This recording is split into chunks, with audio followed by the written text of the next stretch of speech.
ओम साई काल का सभी को जय गुरु माँ। तो आज गरुड़ पुराण जो पुराण है उसका तीसरे अध्याय का तीसरा दिन है।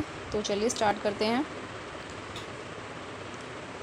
गरुड़ जी कहते हैं, हे केशव, यम मार्ग की यात्रा पूरी करके यम के भवन में जाकर पापी किस प्रकार की यातनाओं को भोगता है वह मुझे बतलाएं।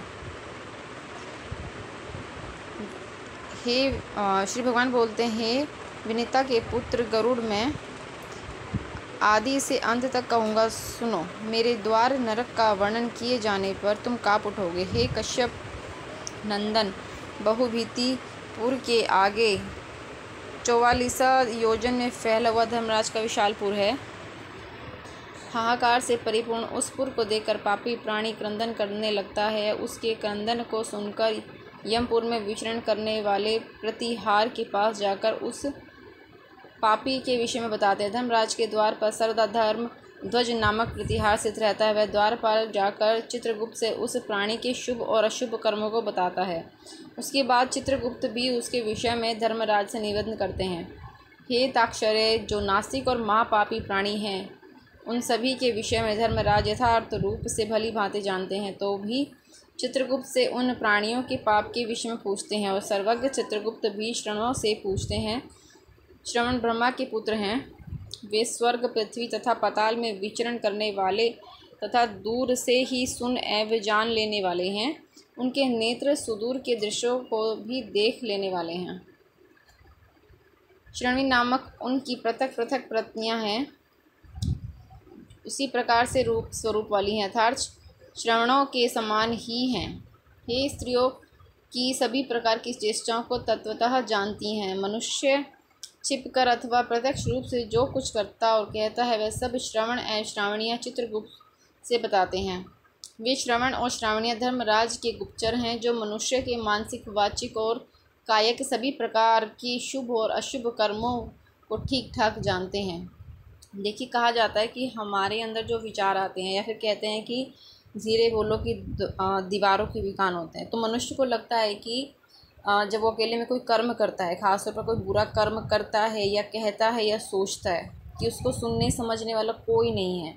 पर यहाँ बताया गया है कि श्रावण और श्रावणी नामक जो लोग हैं, वो हमारे मन में चल रहे विचारों को भी जान लेते हैं। इसलिए कहा जाता है कि मन को इतना शुद्ध कर लें कि मन में कोई बुरा विचार भी ना आ पाए। क्योंकि जैसे ही हमारे मन में अगर बुरा विचार भी किसी के लिए आ जाता है, तो वो भी हमारी कर्मों की गिनती के अंदर शामिल हो जाता है। मनुष्य और देवताओं के अधिकारी वे श्रवण और श्रावणियाँ सत्यवादी हैं। उनके पास ऐसी शक्ति है जिसके बल पे वह मनुष्यकृत कर्मों को बतलाते हैं। व्रत, दान और सत्य वचन से जो मनुष्य उन्हें प्रसन्न करता है, उसके प्रति वे सौम्य तथा स्वर्ग और मोक्ष प्रदान करने वाले हो जाते हैं। वे सत्यवादी श्रवण पापियों के पाप कर्मों को जानकर धर्मराज के सम्मुख यथावत कह देने के कारण दुखदायी हो जाते हैं। सूर्य, चंद्रमा, वायु, अग्नि, आकाश, भूमि, जल, हृदय, यम, दिन रात दोनों संध्याएं और धर्म, ये मनुष्य के वृत्तांत को जानते हैं। धर्मराज चित्रगुप्त श्रवण और सूर्य आदि मनुष्य के शरीर में स्थित सभी पाप और पुण्य को पूर्णतः देखते हैं। इस प्रकार पापियों के पाप के विषय में सुनिश्चित जानकारी प्राप्त करके यम उन्हें बुलाकर अपना अत्यंत भयंकर रूप दिखाते हैं।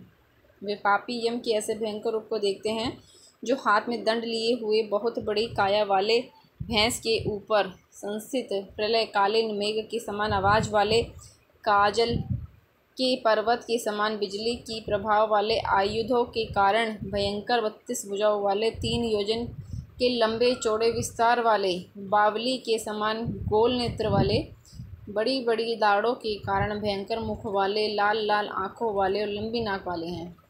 तो ये सारा वर्णन यमराज जी का किया गया है। वो भैंसे के ऊपर बैठे हैं और सारा का सारा उनका व्यक्तित्व वर्णन यहाँ पे किया गया है। मृत्यु और ज्वर आदि से संयुक्त होने के कारण चित्रगुप्त भी भयावह हैं। यम के समान भयानक सभी दूत उनके समीप गरजते रहते हैं। उनको देखकर भयभीत होकर पापी हाहाकार करने लगता है।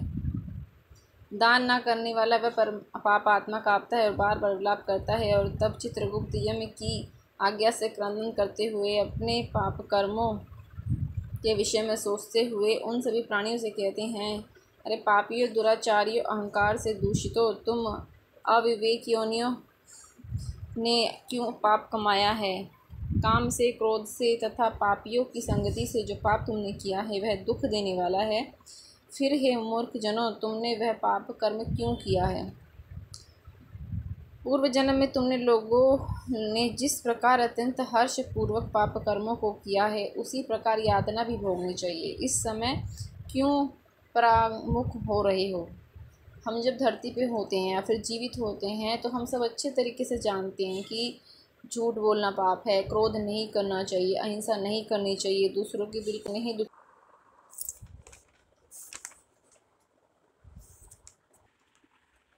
तो हम सब कुछ जानते हुए भी कि क्या पाप है क्या पुण्य है, फिर भी हम लोग बार बार पाप करते रहते हैं, बार बार झूठ भी बोलते हैं। तो बहुत सारे ऐसे कर्म हैं जो उस टाइम हमें लगता है कि ठीक है बाद में देखी जाएगी, पर जब हमारा वक्त आता है तो जो यमदूत जी हैं वो हमें याद दिलाते हैं,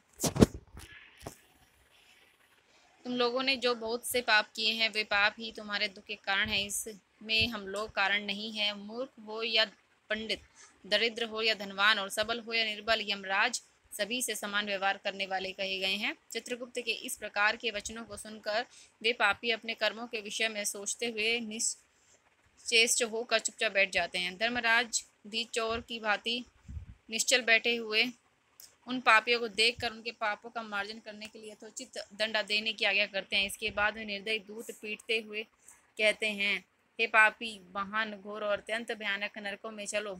यम के आज्ञाकारी प्रचंड और चंडक आदि नाम वाले दूत एक पाश से उन्हें बांधकर नरक की ओर ले जाते हैं।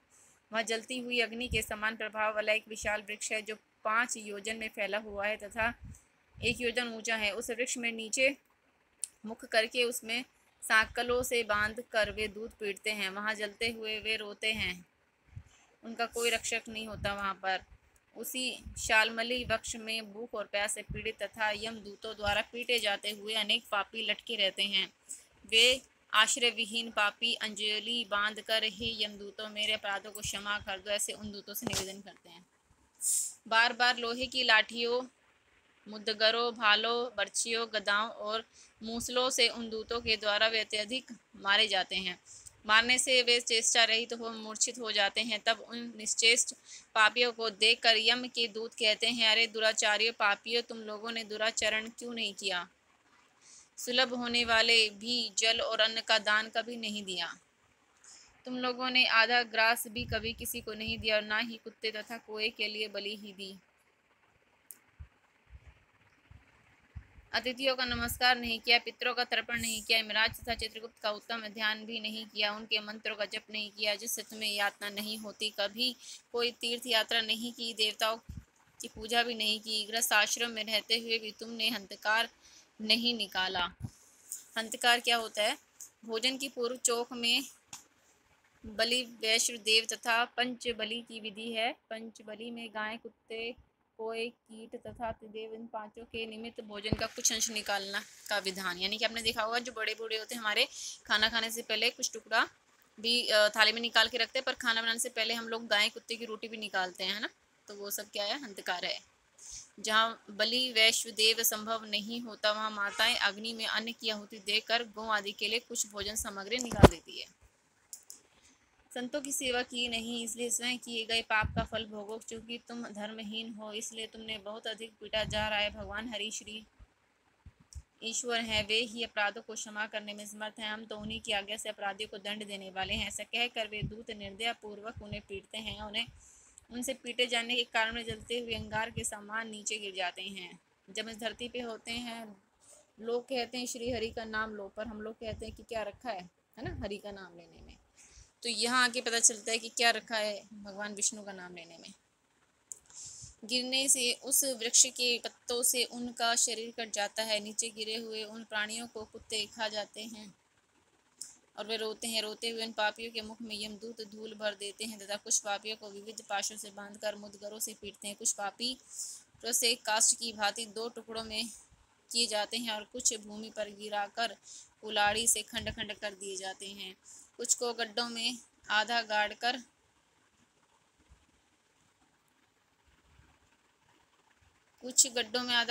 सिर में बाणों से भेदन किया जाता है। कुछ दूसरे पैरने वाले यंत्र में डालकर गन्ने की भांति पोरे जाते हैं। कुछ को चारों ओर से जलते हुए अंगारों से युक्त उल्मुख से ढक करके लोह पिंडी की भांति झटकाया जाता है। कुछ को घी के खौलते हुए कड़ाहे में, कुछ को तेल के कड़ाहे में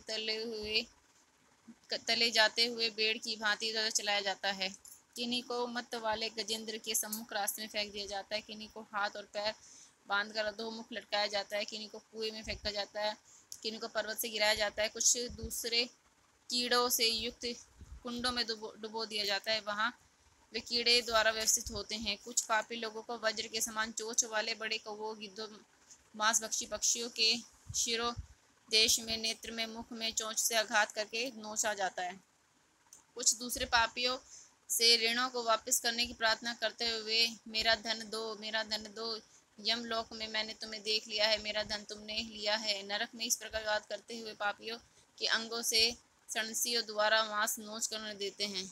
इस प्रकार उन पापियों को सम्यक प्रताड़ित करके यम की आज्ञा से यमदूत खींच कर तामिस्त्र आदि घोर नरक में फेंक देते हैं। उस वृक्ष के समीप ही बहुत दुख से परिपूर्ण नरक हैं, जिनमें प्राप्त होने वाले महान दुखों का वर्णन वाणी से नहीं किया जा सकता। ये आकाशचारिन गरुड़ नरकों की संख्या 84 लाख है। उनमें से अत्यंत भयंकर और प्रमुख नरकों की संख्या 21 है। तामिस्त्र, लोहशुंक, महारौरव, शालमली, रौरव, कुंडमल, कालसूत्रक, पूति, मृत्तिक, संघात, लोहितोद, सविशु, संप्रतापन, महानिरय, काकोल, संजीवन, महापत, अविच, अंध, तामिस्त्र, कुंभिपाक, संप्रतापन तथा तपन, ये 21 नरक हैं। ये सभी अनेक प्रकार की यातनाओं से परिपूर्ण होने के कारण अनेक भेदों से परिकल्पित हैं। उन अनेक प्रकार के पापों का फल इनमें प्राप्त होता है। ये यम के दूतों से अधिष्ठित हैं। इस तरह के कुछ आपने मूवी के अंदर भी देखे होंगे अक्सर,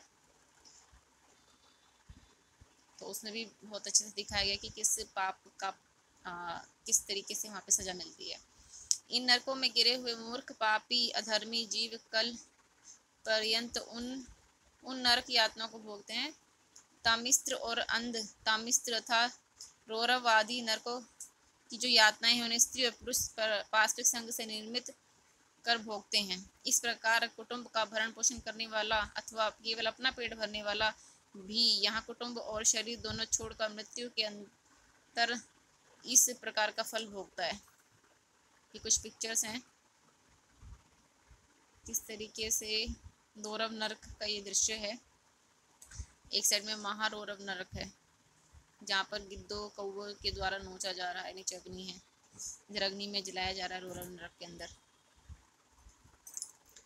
प्राणियों के साथ द्रोह करके भरण पोषण किए गए अपने शरीर को ही छोड़कर पाप कर्म रूपी पाथिये के साथ पापी अकेला ही अंधकारपूर्ण नरक में जाता है। जिसका द्रव्य चोरी चला गया है, उस ऐसे व्यक्ति की भांति पापी पुरुष दैव से प्राप्त कुटुंब पोषण के फल को नरक में आतुर होकर भोगता है। केवल अर्ध धर्म से कुटुंब के भरण पोषण के लिए प्रयत्नशील व्यक्ति अंधकार की प्रकष्ठा अंधता मिस्र नामक नरक में जाता है। मनुष्य लोक के नीचे नरकों की जितनी यात्राएं हैं, क्रमशः उनका भोग भोगते हुए वह पापी शुद्ध होकर पुनः इस मृत्यु लोक में जन्म पाता है। इस प्रकार गरुड़ पुराण के अंतर्गत सारोद्धार में यम यातना निरूपण नामक तीसरा अध्याय पूरा हुआ। तो आज हमने 3 अध्याय पूरे कर लिए हैं और आई होप कि आपको इतना समझ में जरूर आएगा कि पाप पुण्य यानी कितना इम्पोर्टेंट है। इसलिए कहा जाता है ऐसे कर्म करो जिसके बदले में आपको पुण्य मिले, पाप नहीं। पर हम लोग क्या है कि सब कुछ जानते हुए भी ये गलत है, फिर भी हम उसी गलत को करते जाते हैं। हमें जानते भी हैं हमारे मन में कि ये सही है, पर उन सही चीज़ों को हम लोग नहीं करते हैं। तो निर्धारित कीजिए, आज से ही निर्धारित कीजिए जो गलत है वो आप नहीं करेंगे, ना ही गलत होने देंगे। यही हमारी माँ कालका भी हमें सिखाती है, उस पर चलें। हमारी गुरु माँ के कहे गए अनुसार अपने जीवन को थोड़ा ज़रूर बदलें।